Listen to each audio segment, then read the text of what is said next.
Hey guys, I'm back with the 12th part featuring Kassra Zargaran. So we're really deep into the topic. We also have side conversations and a lot of input with overlaps and so on. So it's absolutely valuable. Thank you for that, for giving these insights, maybe also to help many people understand, not only parents, but also affected individuals are interested in this, are interested, police, and so on. That's supposed to be the added value. This isn't an entertainment channel. It's supposed to provide real value, and that's what you're doing. Thank you. I'll start again with a question. I also needed those 20 seconds. I had said. You have to collect your thoughts too. That's fine.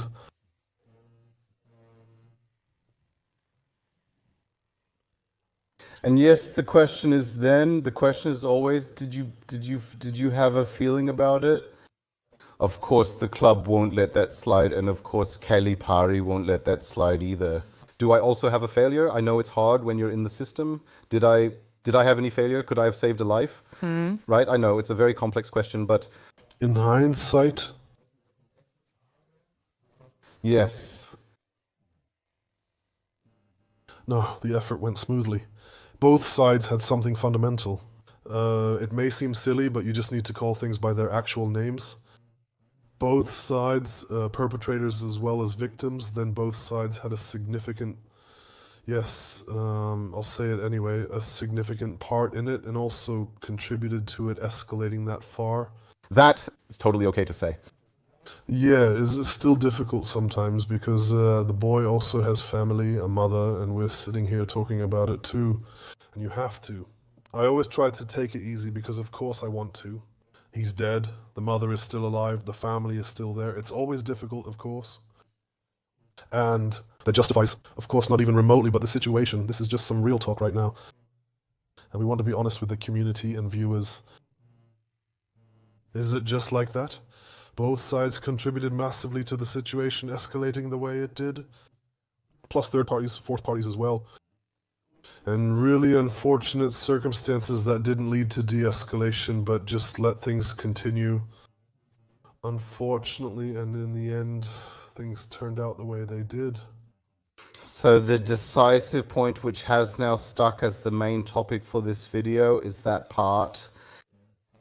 Speck absolutely did not want to apologize. He knew that would have been the way. That would have caused a huge confrontation, and he knew exactly who he was dealing with. He knew the people he was dealing with. He himself comes from the Berlin street scene, the nightlife street scene, and he was no stranger to trouble himself. The repeat offender also has a criminal record, has been in prison a few times at least once, and also has a very ugly background. I don't need to repeat that now, we'll skip it out of decency. In any case, as they say, he was a well-documented character, not unknown but well-documented. And of course, he knew exactly what he was getting himself into, and the confrontation will happen. I think at that time, he was heavily addicted to cocaine and used a lot. Changing. Later, during the autopsy, they also found high traces of cocaine in his blood, meaning residues of cocaine were detected in his blood. That makes you cocky. Invincible mode, sure. That's just how it is. Totally. Yeah, I think you're not really in control of all your emotions anymore, and then you get totally overexcited and just shoot completely freely. You know, like people who are really on coke and continuously take a certain amount, drink coke over a longer period. They totally lose themselves in their whole being, completely change their entire personality, and always in a negative way instead of a positive one, and then they're almost impossible to stop. And they also develop strengths that they wouldn't be able to develop under normal circumstances. So they can really, yeah, it's just really, really, really, really bad. Just really, really, really, really bad. There were several situations after that. To clarify, you had partially recovered by then? Yes, yes, yes, it went on until the incident. Again, we had 3 months. 3 months? That means you were, so to speak, 3 or 4 weeks? Bound to your home. Exactly, and then it was business as usual. It was always a bit of a topic, which we have to come back to now. I think it's important to explain the escalation spiral again and review it with people. The V mathematics, which contributed significantly to this, and then also played a huge role in court, but in a negative way. We stood our ground. He refused to apologize. Accordingly, the conflict was inevitable. Then, according to certain witnesses, he did something afterwards. There was then phone surveillance, TKU, just to clarify for the viewers, telephone communication surveillance, calls to Kadir, where people also reported to him people from his circle whom he knew, friends from the neighborhood who were involved in this environment or in this respect who knew him. Expect was his? Expect was the betting shop. That's what the place was called, and that's how it was. It was his territory. That was his world. That's where he spent his time. Always that Aaron-marked kebab place and the Expect betting shop on the corner of Residenzstrasse. I think he lived nearby too. So it was basically his home base. And accordingly, of course, people, just like people unfortunately are, spread things that didn't make Kadir look good. And they called him. There are a few phone calls. I can try to briefly summarize them. Hey Kadir, it's me. I saw Katarja. Yeah, what's up with him? Yeah, he's speaking badly about you. He says he'd sleep with your mother and doesn't care about you. You're all not real men. And if any of you come, you're nothing and you're a nobody. And he fucked all of you, he fucked all of you. On that level, yeah, that's a maximum insult that was shared by many people in quick succession. Real arsonists? Real arsonists, but the best of the best. Then we have a person, and I'll say his name openly and clearly. He's also on record. That's Dennis Witt. He was a friend. Is there a documentary about him? Yes, sadly, he was a repeat offender from Berlin. Prison is like a revolving door, constant in and out, really bad, and a totally messed up life, in my view. Actually, it's really sad, but partly also chosen by himself. That's how it was. He was supposedly Talia's friend and stayed close to him and his group. And he was a friend of Kadir's club, and they also grew up together, Kadir and so on. They used to live on the same street or building and attended the same school. And they were very close. Both were friends, bandidos. He was still a bandido when he was in prison. Then he got out, took off the kuta, and was no longer a bandido. But they were still together in the club. And such a very close bond in whatever way. And he was also very close, of course, with Tahir, and that was during my time. I was a live witness. I was still limited by the crutch, but more mobile. I still needed to elevate my leg occasionally to prevent blood and fluid buildup. I was then sitting in the Sahara on Gerichtsstrasse, and then Dennis Witt came in and approached me and said, "Well, yeah, I heard. Purser, your knee and everything, is it all good?" I was like, "Yeah, it's all good, it's fine." "It's already improving," he said. "Yeah, damn those bastards, so it's all good." And I never liked Dennis Witt. He was always a very shady character, always had a very negative energy. I have to say, even when you watch the documentary, I don't know who that is. Spiegel Television. Yeah, Spiegel. Television Spiegel. Television filmed with him. I can only confirm that just as a viewer. So the documentary is already there, so now anyone can watch it and form their own opinion just from the documentary. It's already uncomfortable. Yeah, very strange and shady personality, but also quite classy then. Mr. Thomas, greetings and thanks for the contribution. SPIEGEL television is always very interesting. And that's how it was. The came then, I had always kept it brief with him. I didn't want to have anything to do with him because I had already heard a few things and I didn't want to get involved. And he was just a turn off for me. He briefly said, "Yeah, thanks," then went to the bar. Kadir stood there with a couple of inner circle members, then asked, "Kadir, can we talk?" He was pretty transparent about it, even though he stepped aside, but he didn't go outside with him or anything. "Oh, Kadir, such a nice guy," just openly said, "Yeah, what about Uzbek?" Then he asks, "What should he tell me?" "Yeah, he's running around messing with you guys." A real first-class arsonist said. So the things he said about Kadir, like, he'll fuck you up when he sees you, and all that back and forth. And those are the things I saw there. I wondered about that, knowing he was friends with him. And then I thought to myself, oh, that's very strange. This is a really weird situation here. And that's what I picked up about that whole topic. Then I started feeling a bit better again, and I was able to drive a car again. Then I had an appeal hearing in Hamburg for another matter. I also stayed a few days longer because I was helping my family prepare for their move to Berlin, or rather the rest of the move. They had moved but still needed to hand over and clean the apartment. I helped, which took a few days, and I combined it with my trip. And I didn't notice it at the time since it wasn't discussed much because of Cardi. Never really lived like that in the charter either. It's not a club where people talk much or share a lot. Things just happen, and that's how it was. Cardi was then in Stuttgart during his affair at her family's home. Everything was also recorded by telephone surveillance. He also seriously threatened people in another situation. I got an order from someone, go there, we'll settle this now. And then 2 cars from our chapter went, I don't remember. Who told whom? Caddy said, I don't remember anymore, I can't now. Can't say who. Cardi himself was in Stuttgart, I know that. That's also documented. And still, the guys are in Berlin and something happened there. He somehow made some serious threats to someone. And then one of the charter members said, I can imagine it was the Sarge, but I don't know. Because it wasn't clear, even the court couldn't figure it out. But afterwards, someone said, let's settle this today. So then, 2 cars were filled, each with 4 or 5 guys, and they drove over there. In front of the expect, Tay is at the door and immediately sees them as they pull up. They knew each other. He pulled a gun and threatened, get out or I'll shoot. I'll take all of you with me. didn't he always wear a bulletproof vest around here? Yeah, that information came out later too. I didn't know that. It came up in court later, since there was wiretapping and much was handled by phone.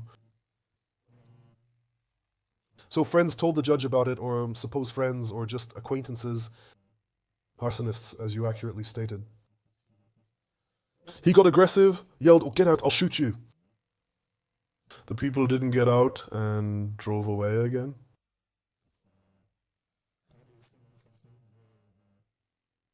That was it. Cuddy then, later it came up again and he lost it. I can imagine that. But he wasn't there himself. And of course, that was one of those situations again where you just think, man, you guys go there and no one gets what's going on. What's going on? He's threatening with a gun. What's happening? The other guy thinks he's the biggest now. It's another next level. Threatening. Humiliation? Humiliation, threat, basically a bit of everything.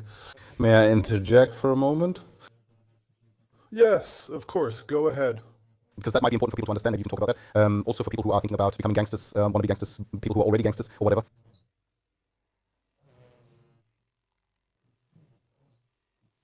Yes, of course, many acts of violence, even manslaughter or murder, happen not just because of arguments over money, but the worst is because of humiliation. Interpersonal loss of faith, can you elaborate? We all know about honor killings, both within families and involving outsiders, a family against its own. In that environment, especially in the migrant community, and of course also in the criminal scene, you have to say clearly that this understanding of honor is really twisted. And as soon as there is any kind of public attention, a supposed public attention in this environment, we're always talking about the bubble of these criminal organizations and associations. Outward appearance and reputation are crucial, as is asserting oneself. In this world, only the strong and the strongest who can assert themselves survive. And if you don't behave in certain situations the way everyone silently expects, but instead stand your ground, push through, and whatever else, why do people rant on television like Frank Hanebert? He just needs to keep going totally off track. And if that doesn't happen, it's in the criminal scene. Oh, look, they're weak. We can push through. We can do something to them. So it's always a supposed sign of weakness in their eyes, and you must never show that in this environment. So there's no empathy. There's no weakness. We are now men here with their limited view of manhood and masculinity. And then for trivialities, for nothing at all, people get killed. Because he didn't greet him anymore, because he just couldn't get along with him, because he insulted him, then he just gets shot down. Those things happen fairly often, not rarely. It's not about the money, it's really about this so-called word honor, and about respect, recognition, and also pride. And there have been some who have been left behind and killed. That's why, because a lot of people sometimes think, okay, this is just a fight about money or something else. Here, of course, you can hear what it's really about, but that's the case in many situations. It wasn't about money, yeah. And we were just sitting outside, the 3 of us, and of course the camera wasn't running at that moment, where I also said, like, man, what is this about?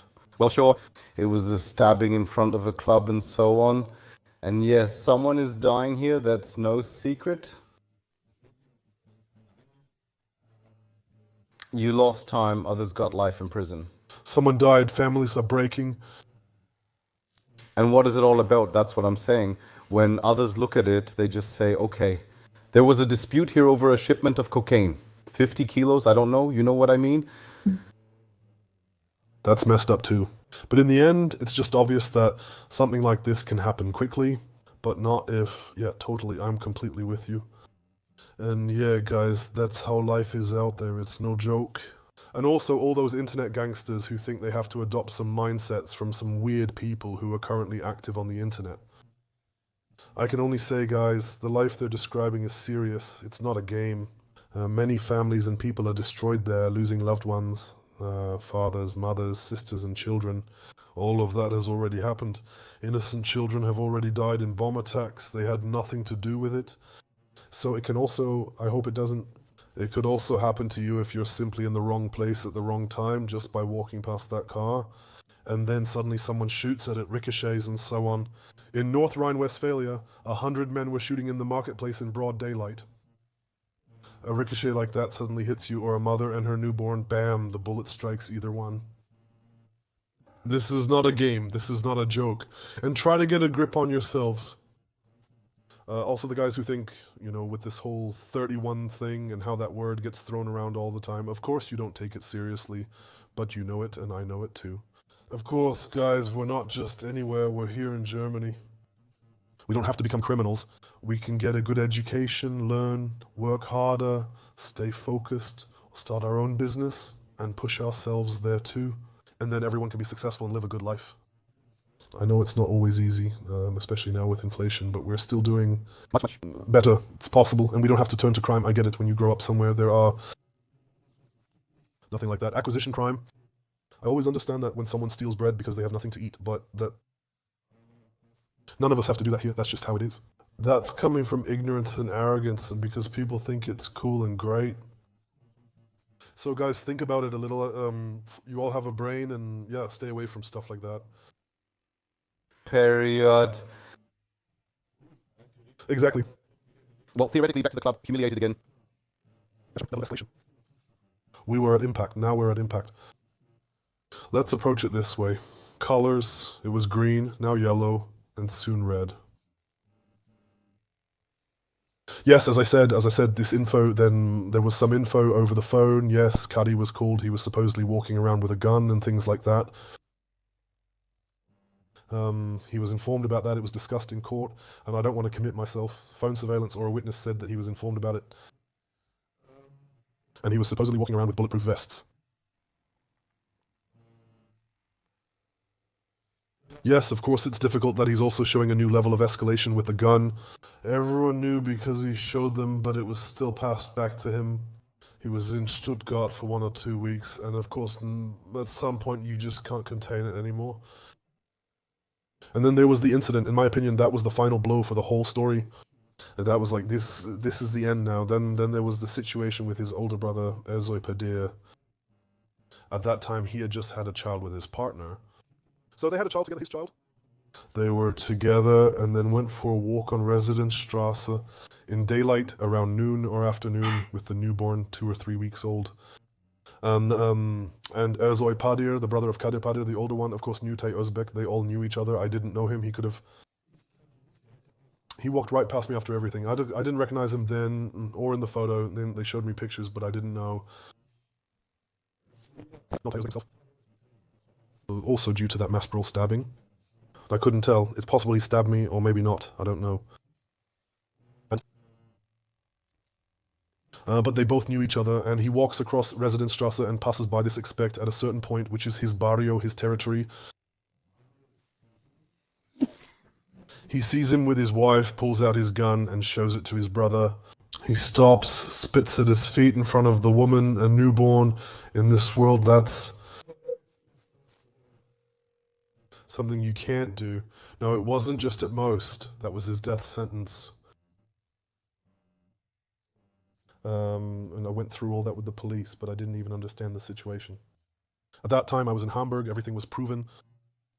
That's not an excuse, just the facts. I also have some criticism. He always knows everything, unlike so-and-so, it's true. The court also proved I was at the scene then and had no contact with the club.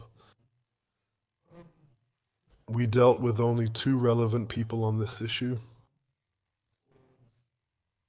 And of course, at that point, there's no turning back. You can't excuse that anymore. He could have gone afterwards and said, hey Carl, I took a look right away, it doesn't work anymore. Given the background, threatening people publicly in front of the store and putting him in that situation, plus his vain narcissistic personality, this special status is essential for them.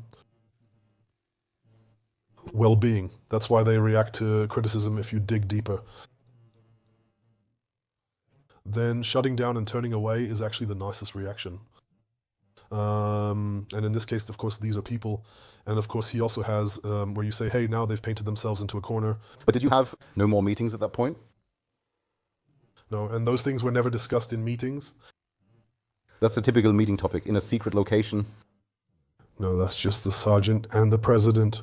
And the people who are somehow involved in the topic and people who are supposed to do something will then be brought in.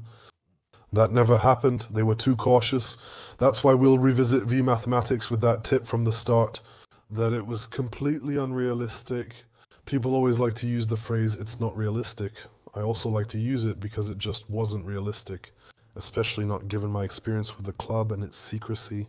Taking away phones, no closed rooms, limiting the inner circle and similar rules, everything.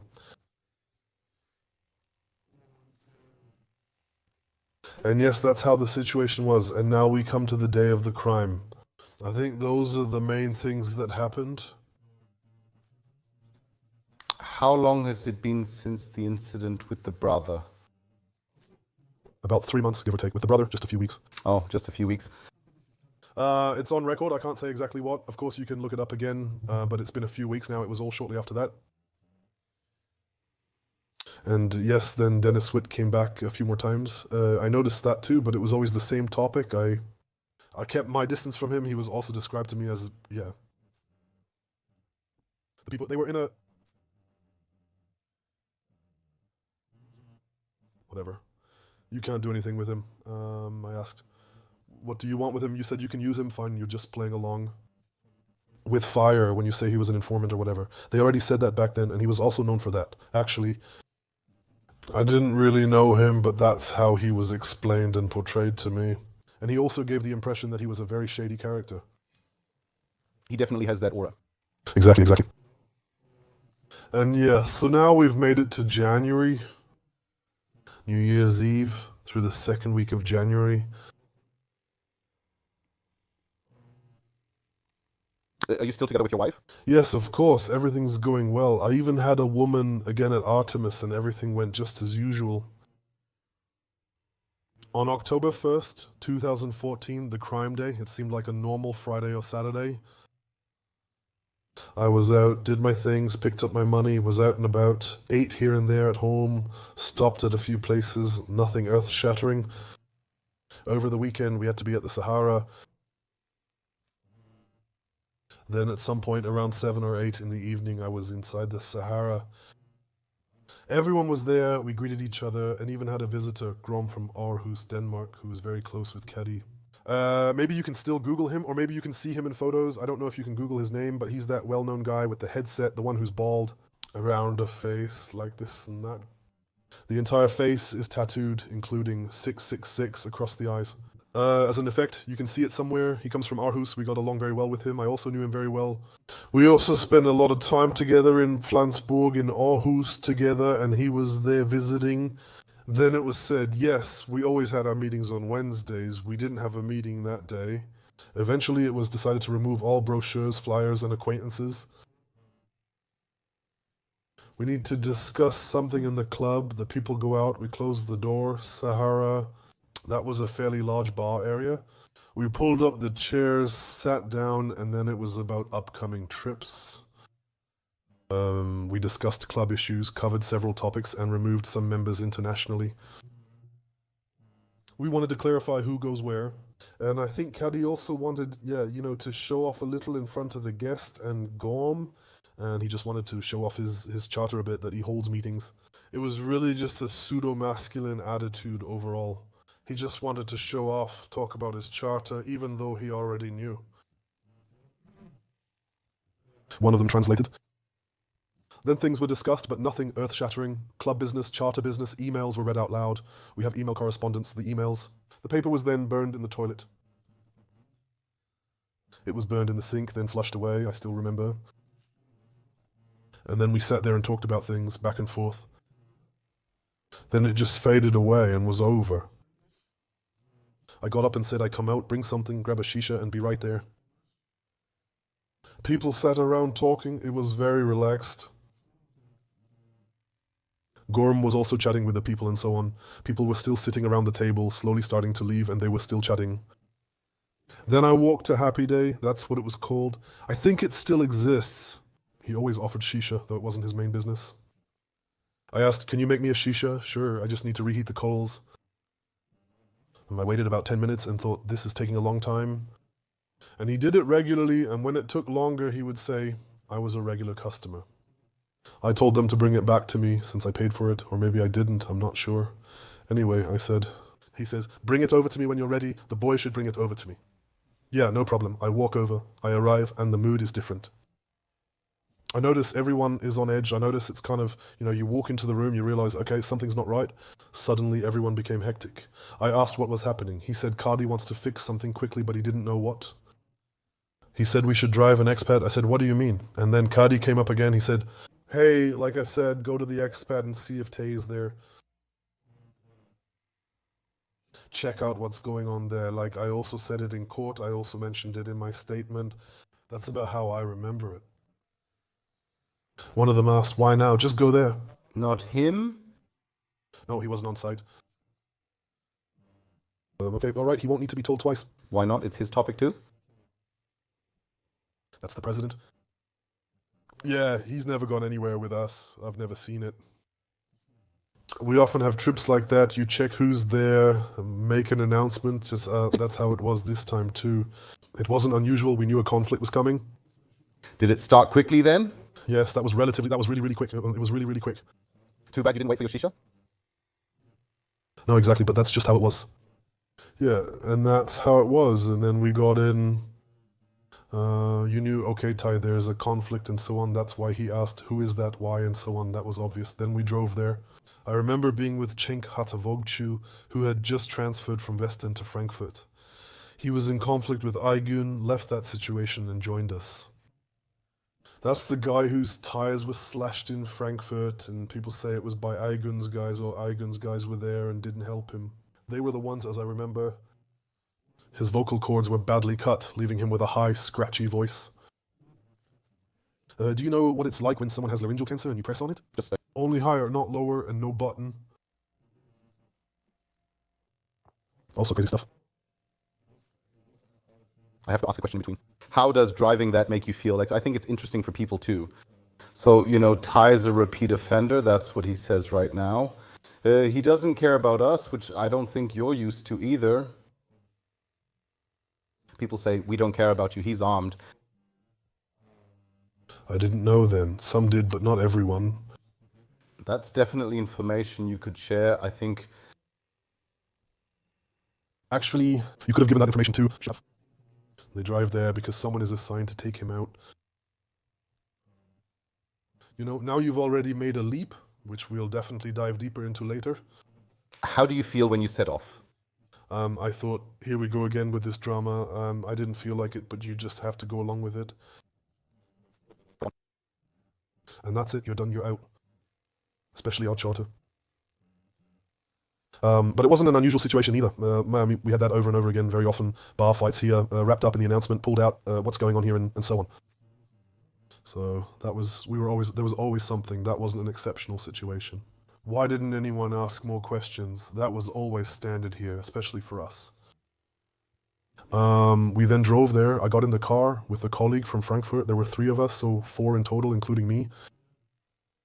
We then drove there and parked on a side street. I think House Otter doesn't remember anymore. I think House Otter is the side street off New Expo. 1 street over. You can just look it up on maps. We parked there like normal and then walked over without running or anything. There was no announcement or anything like that. It was just obvious. We're going there. Of course, we're going there and going inside. He gets told off and told to be quiet. What's wrong with you, boy? And that's it. We're done. It was a 2-minute walk from the car to the side street, House Sodder. Now I remember, and there were already a few guys on site, a few members from Bautzen who were our members. I didn't really mention them before. A few guys in Bautzen were supposed to start a chapter there, and some from Eberswalde too. And the guys from Bautzen were there, and another member was there. His name was Murat back then. They were standing for the store. There was already some people. And then we joined them and stood a bit off to the side. The store was a bit longer and extended a bit into the side street. And then Murat back then said, hey guys, go inside, don't cause any unnecessary trouble. Just see if the guy is there, say something if he is, if not, then come back out. Alright, so we went inside and I still remember Striker walked by me then, he was a member from Bautzen and we walked in together. I put a hood over my head because of course I knew that in a place like that, in a betting shop, there are cameras, that's how it is everywhere. And if a confrontation occurred, which definitely can and often does, I wouldn't have my face right in front of the camera. That was my thought back then, I mean my face on camera. So I went in there, walked in, or rather walked around the corner. The expert store's main entrance was open, and some people entered before me. Surveillance footage later shows a few had already gone in. Until the people I later described came in, so they must have walked up. We walk in, they're already going through. I don't know where they came from. Back then I thought they had parked in front of the store and we go in. The store is big, I'd never been inside before, and there's a front area, I know that now in hindsight. There's the betting office and this kiosk area where you can also place bets and buy drinks and things like that. And in the back there's the area where people drink coffee, Turkish coffee, and play backgammon and poker and whatever else. It's basically like two shops, but with two different entrances, but it's still one shop. We walk in, I pull my hood up, lower my head a bit, walk in, and just as I'm at the entrance to the second section, I look up, and all I see are flashes. Bang, bang, bang, bang, bang, bang, 6 shots of 7. Panic erupts, everyone screams and runs toward me, so I instinctively run out too. In the video, I pass many people and exit the store to the right, then turn right again onto Hazara. Or where we were standing and just straight ahead, I run, and somehow, damn, what just happened? For me, it was immediately clear. There was shooting, but I didn't realize we were being shot at, whether someone from us was shooting or if they were shooting at us, what happened there. But only what comes out naturally, what is instinctual. Run, stop for a moment, then keep running. All of a sudden, I hear it, and back then the checker had removed the mufflers in the back. He just learned about cars and tried to show off with the AMG sound or something from what I heard. Then he came blasting around the corner and that's all you could hear. He had a brown CLS 2006 or 2007 with an MKK license plate from the Frankfurt area. He pulled over as the Persian guy rolled down his window while I kept walking. He said, "Persian guy, get in." I told him to leave, I'm going home. I lived nearby, it was all in my neighborhood. 3 minutes on foot. No, get in. I said, bro, screw you, I'm out of here. No, I said, get in. Then he stopped. They opened the door, I jumped in. He was sitting at the wheel, Assad was in the passenger seat, and in the middle was Serdal back then. I closed the door, kicked down. I see everyone in the car is tense and silent except Serdal. He says, hey man, what happened there? They were quiet, of course, meaning not much was said, but of course everyone was. Adrenaline, you notice everyone is restless. There's little communication, but everyone is clearly on edge, full of adrenaline. After a few minutes of driving, Zeller says, dude, what happened? No idea. Dude, I don't know. There was shooting, I don't know who fired or what happened, I just ran out. And the passenger Azad didn't say anything at all. We're driving, then he says, Were all 4 of them in the car? no, I didn't use that then. Looking back, yes, but I didn't know at the time. I didn't see them, I saw the stacker and didn't really look to see who. But you can see it later in a video. He told Azad, drive to Marrakesh, since he was familiar with the area. Azad drove straight there. Like I said, Cito's old neighborhood.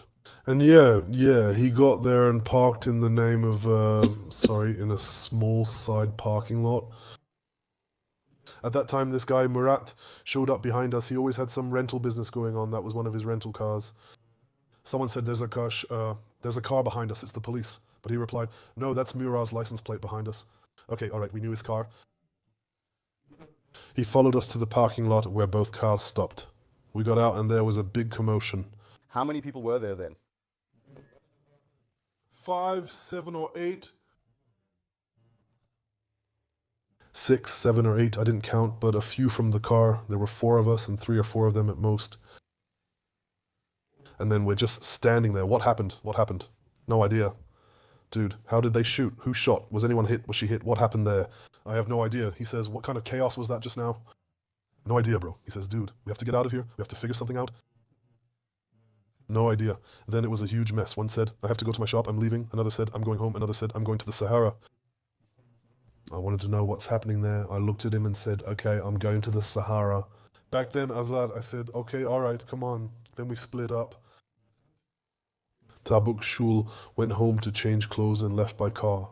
The other 3 also returned. I think there were a few guys from Bautzen. They went back to Bautzen. Murat dropped her off in her car, then drove to Sahara. And I went to the bus stop with Azad and Sadar at the shopping center. Everyone knows it. Yeah, and then we split up. He took a taxi to his stores. He had 3 or 4 shisha bars at the time. And then we went straight, Azad and I, by taxi to the Sahara on Gerichtstrasse. We're driving there. I'm in the taxi wondering, what's happening? Completely? Yeah, I knew there was shooting then, but didn't know what was happening. Was something on your mind or not at all? Well, it was kind of clear to me that this thing here, this situation here, this whole thing that happened, no matter what, everything is here. And I didn't know exactly what happened, but that was my intention. This is kind of the end of the line now. And this is where I really got into trouble. I've gotten myself into trouble, but I'm not sure how yet. Yeah, of course. Right away, feeling. Of course, you noticed that. We reached the Sahara on Gerichtstrasse, just a 10-minute drive from Märkisches Viertel to the edge of Wedding. We get out, wait, that's how it is here. The Sahara was to the side of the main street and the bus stop was across from it. We arrived and the taxi driver parked at the bus stop across the street. We got out and forgot to pay the taxi, each thinking the other would pay. The taxi driver was silent. We got out, walked, and looked around. Open surveillance by LK Roketitzen was already set up, as he always called it. They always did this, so it was nothing new. But they were already standing there. Strangely, they stood very close, not on the usual side where the taxi stopped. It stopped right in front of me. It stopped 3 meters from the entrance, right in front of me at the bus stop across the street. One is in the car, the other sits on the hood leaning back. We walk over, he says, "Good evening, gentlemen, good evening, everything all right?" And right then I knew it was a completely unusual situation. It had never happened before. We already had dozens of searches and daily open surveillances, but this was new. Can I ask you something again? Sorry? There are people who think that's cool, you know. They think that because they play computer games, they can respawn, you know, played badly, get a life, I don't know. Let's do a hard one somewhere. But what does he say now? It's like a gut feeling, you know, when you already, you know, you can feel something, you just said it, you know, something is already different here. They're on site and very close. Yeah. You heard shots before, you were inside the store, panic in the store. Of course, I knew there was shooting. What? Does your stomach cramp up, right? Or what? Or is the thought already there? How do I get out of this? Is that thought already there? Or is it just damn? No, I didn't realize what I was getting into. Remember those old cartoons with thought bubbles? My thought bubble was like that. By days in, that's how I felt. What happened? Question mark, end of the day, question mark, exclamation mark, hundreds more not knowing what else had happened. That was just my gut feeling and the vibes I had and what I felt. And I come in, sit down, and was completely withdrawn into myself. There were a few guys there, I think Kadir was there too, and I barely talked to anyone. A few prospects, some supporters, and small talk. And I sat down in the corner, took up my phone and checked the live ticker. And it didn't take 2 or 3 minutes before there was a live ticker. Shooting, shots fired in the Reinickendorf betting office. The first report said the victim was seriously injured. The second said the victim was in critical condition. That was within minutes. The third report said the victim died from his gunshot wounds. That all came in within 10 minutes. I was just sitting there like this. If any of us had been shot, I would know by now. We have to go to the hospital, we have to go to the hospital or something. Then I realized someone was shot and they had a couple. A little later, the name Tai O victim, then I knew, okay, all right. And you have to imagine, at that moment, everything flashes before your eyes. At least for me, everything flashed by. You could have talked to me, I wouldn't have heard you at all. You would have had to slap me in the face for me to even notice. I was there, but I wasn't mentally present. Physically, I was there, but mentally, I was completely gone. I don't know if I was on my phone or staring into the room. It doesn't matter. Just imagine it like in The Matrix when the train goes by. And you just see that with Keanu Reeves, and you just see a train shooting by from both sides. My life flashed by, and I sat there like Keanu Reeves, staring at the train, seeing nothing. And you're planning then. Everything just passed me by my whole life. It's like not just having the rug pulled out from under your feet, but instead you get knocked out. You'll just spend the night. And you wake up, but you get knocked out, get back up, but you can't shake off that knockout feeling and end up permanently numb or something. Not sure, it's hard to explain this state. And that was the end of it. I think it took me about half an hour to pull myself together a bit, to be able to participate again and to perceive things again. Exactly, for me, you know. And then, of course, after that, individual protagonists started coming back in, those involved in the act, those not involved. I have a few questions. Well, you can really feel it now, sitting here next to you. It's like you sit there kind of constantly bewildered, yeah. Bewildered fits well. You keep hoping to wake up soon because this feels like a nightmare. Yeah, like that. That pretty much sums it up. Yeah. Consternated. That's also very accurate.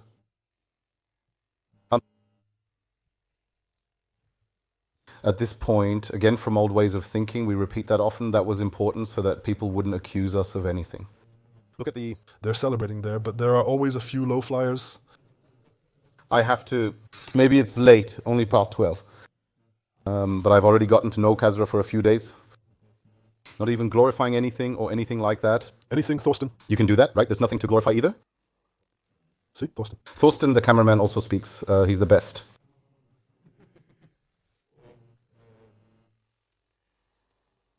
But now you still are. I'd like to ask you that question. In that moment, you're not with the victim. You're with yourself. No, you're the victim. Yeah, sure, right. I'm with myself because I thought, shit, the guy's dead. You were there, you were involved in this.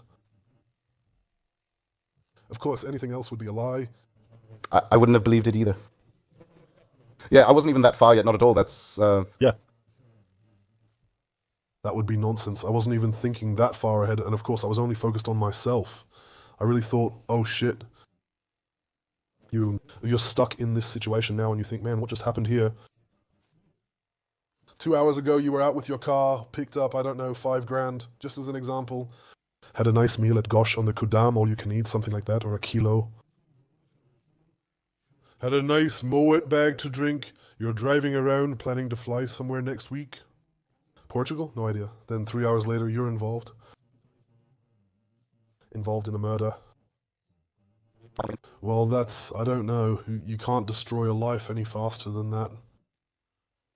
Well, now from my perspective, of course, the boy is dead, and in that moment, the boy's life is just as quickly destroyed, irreversibly and irretrievably. But back then, from that perspective, that was my view of things, and I thought to myself, oh shit, and then we were stuck there in the Sahara, people came after us, it was very, very quiet. And what happened next? In the first hour, I was on site, Landeskriminalamt A officers came in. He then picked out a protagonist who had responsibility. It was always the sergeant or President Karibali. He said, so friends, while standing in a doorway, just like the others between the door frames. Because the door was open, it was open once, and it wasn't that cold either. And he said, yes, there was a shooting on Residenzstrasse with one victim. We're standing in front of the door now, just so you know. We're watching you, that's my info. He replied, I don't know what you mean. Berlin is big, what does it have to do with us?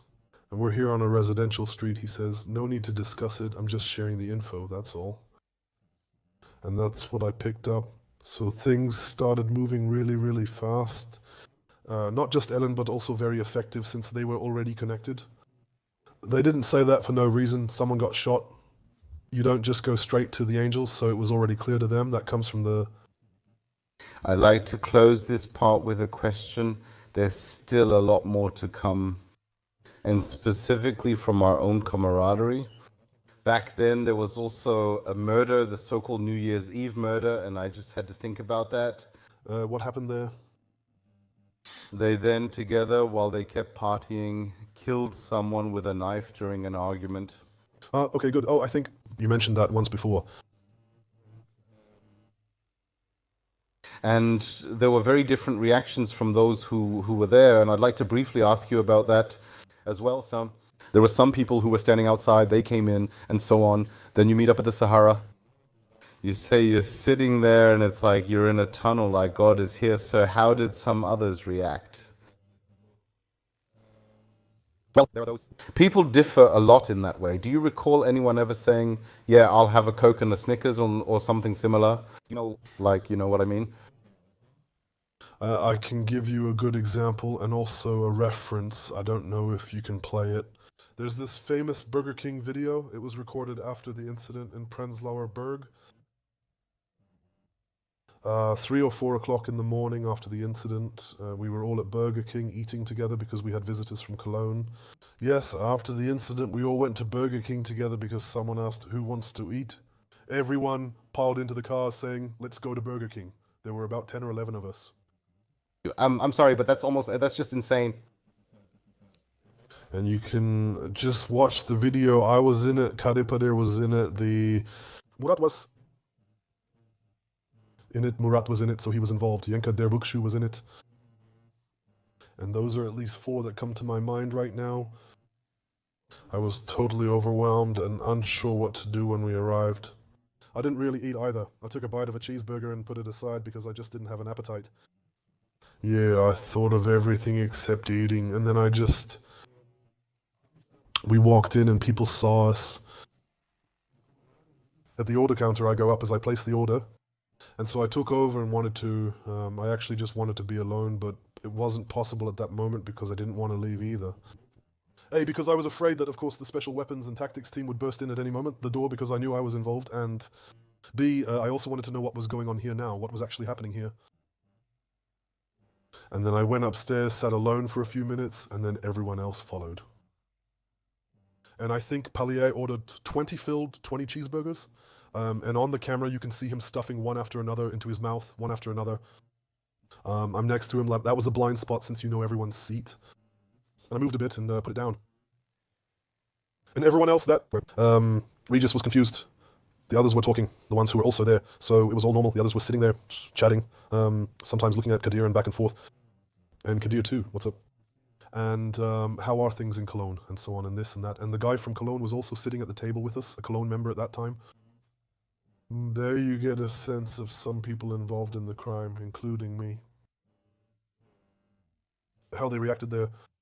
And most of them worked. And many actors... Yeah, you know how it is. Many people don't really say how they're feeling inside. Of course, me too. I stood there, dude, I'm stunned. What's going on? Damn, and all that. I also tried to... pseudo-stability means being stable. That's the new buzzword used. We also like to say it, but I find it a bit inappropriate in this situation. But you just try to appear confident, let's say as adults, to project a certain confidence in a conversation. And by being so relaxed, so straightforward already. But still, yeah. But that's how it was. On the inside, it looked different, and we stayed an hour before leaving. There was another announcement, but we'll cover it in a different video. We'll discuss that announcement in the next video. And yes, thank you very much for the depth with which you tell this Of course, that's also a flashback to such an old life, which also... It's difficult sometimes, especially right now. At this point, I notice it myself. Of course, a lot of images come to mind when we go into it like this, also. This emotionality, what you feel in that moment, is something I experienced too. I haven't discussed it much publicly. Of course, we've already talked about this topic here and there on other channels, but not this deeply, especially when it comes to the emotional side. Now it's just about me. I've never discussed what was happening inside me publicly before it was a big deal. And when you think about it a little, even though it's been 10 or 11 years, you can't just get rid of that so easily. So thank you very much for that. Guys, check out the book Kassra. Of course, released his book, The Persian. The link is, of course, below. Feel free to order it. Maybe you'll also have the chance to order a signed copy from my shop. We'll see if we can work something out there. Thank you, Thorsten, for your time behind the camera and sitting there. And thank you to all channel members. Twitch Prime subs, thumbs up, thumbs down. As I said, please leave a comment and consider sharing a positive one for this openness. I'd be very happy about that. Otherwise, as always, ahoy from the coast, folks.